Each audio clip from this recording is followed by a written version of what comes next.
د مرتد حکم بیاني. ومن يرتد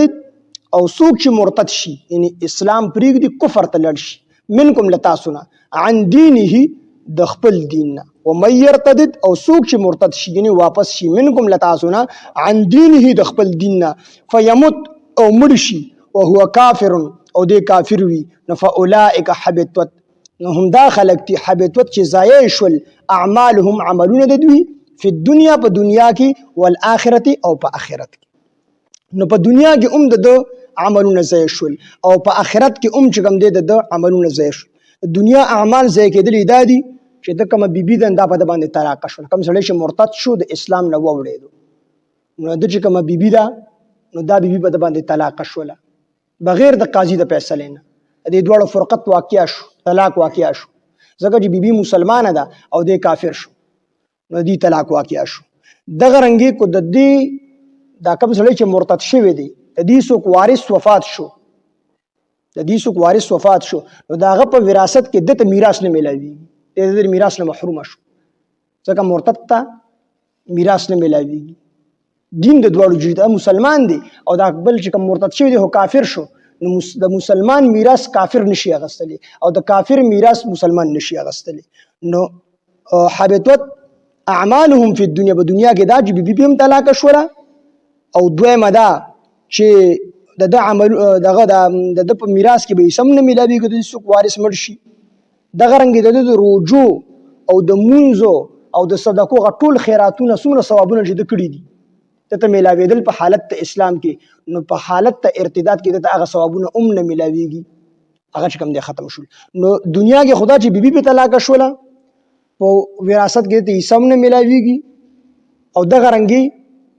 والآخرت حبطت ضایع شول اعمالهم عملونه فی الدنیا په دنیا کې نو په دنیا کې چې بیبي هم طلاق شوله او په وراثت کې ته سم نه ملاویږي.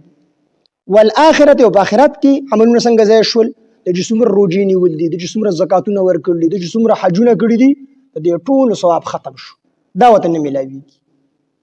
دا ثوابونه دته نه ملاویږي. دغه رنګي دا د دې سړي جنازه به هم نه کېږي.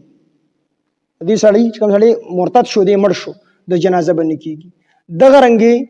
جنازه هم او دی به د مسلمانانو په مقبره کې هم نشي دفن کولی ځکه دی کافر دی کنه نو کافر به د مسلمانانو په مقبره کې نشي دفن کولی. او اوس دې خبره کې یو سړی مرتد شو او بیا دی واپس اسلام ته راغی. یو سړی مرتد شو او دی بیا واپس اسلام ته راغی. سړی مرتد شو د اسلام نه ووړ کفر ته لاړو او بیا دی دوباره مسلمان شو. اوس په دې کې اختلاف دی چې دی دا کم سړی چې واپس اسلام ته راغی نو آیا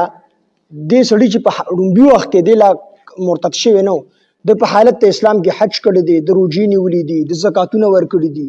د نور د خیر کارونه کړل دي نو چې دی مرتد شو د ارث ختم شو. امام ابو حنیفه رحمه الله کې اختلاف دی. امام ابو حنیفه رحمه الله وی چې د په حالت ارتداد سره چې دی مرتد شو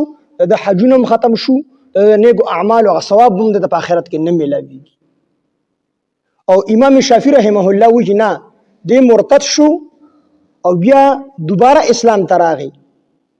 امام ابو حنیفه رحمه الله وی چې دی مرتد شو بیا دوباره اسلام ته راغی نو دی دوباره اسلام ته راغی چې کوم حجونه کړی دي د چې کوم صدقې ورکړي دي د چې کوم منځونه کړي دي ټول ثواب ختم شو په حالت اسلام کې هم بیا الله نه ورکړي. او امام شافعی رحمه الله وی چې نه دی واپس مسلمان شو نو د چې په لومبي اسلام کې کوم منځونه روجې صدقې کړي دي حجونه کړي دي دغه ثواب بہت ملایي. او سمره اختلاف په دې ځای کې راوځي. مثال یو سړی مرتد شو اسلام نه ووړېدو سوخه په کفر کې تر کو واپس اسلام ته راغی نو چراغ د په حالت اسلام کې د صاحب استعداد د سره پیسې وی مالدار او د حج کړي دي نو حج مسله دا چې حج یو پیر چې کوم دی په انسان باندې په ټول عمر کې فرض کیږي بیا کو د سره پیسې وی او کور سره نه وی کو د شرایط ته حج وی او کو پکې نه وی پرس پینې دی البته کو د نفر کې جوړ نفر کېږي ثواب په ډېر لوی دی خو پرس پینې دی. نو امام ابو حنیفه رحمه الله وی چې یو کس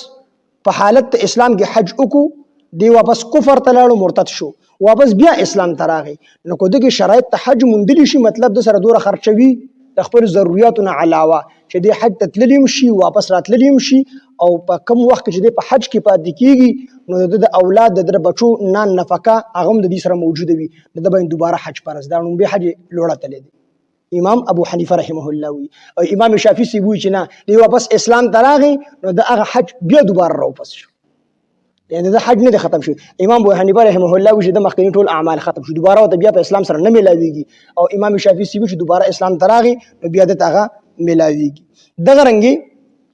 کافر اصلي شه دی کافر اصلي مطلب دا چې پیدایشي کافر دی د اسلام نه کفر ته نه دی تللی بس د وخت چې کوم دی کافر دی نو د کافر مبارک دا خبره ده او د کافر په حالت ته کفر کې نیک کارونه کړي چاله مثال په تور کوی استلی وی چاله چې کوم دی مدرسه جوړه کړي وي جمعه جوړ کړي وي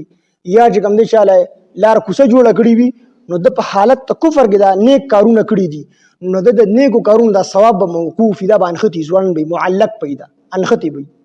او دی مسلمان شو نو الله پاک بده ته د نیکو کارونو کمه چې په حالت ته کفر کې کړي دا بوله ورکی او کنه د مسلمان نشو په کفر باندې مړ شو بیا هوار سو بیا خو الله پاک ثواب نه ورکی او البته دی مسلمان شو نو الله پاک جل شانه ور بیا د ثوابونه ورکی نو د دې بارکی دغه رنګ د مرتد د پردام حکم دی چې کم سړی د اسلام نه ووړې دو نو عام کافر شدي عام کافر د کو جزیه ورکی دنه به جزیه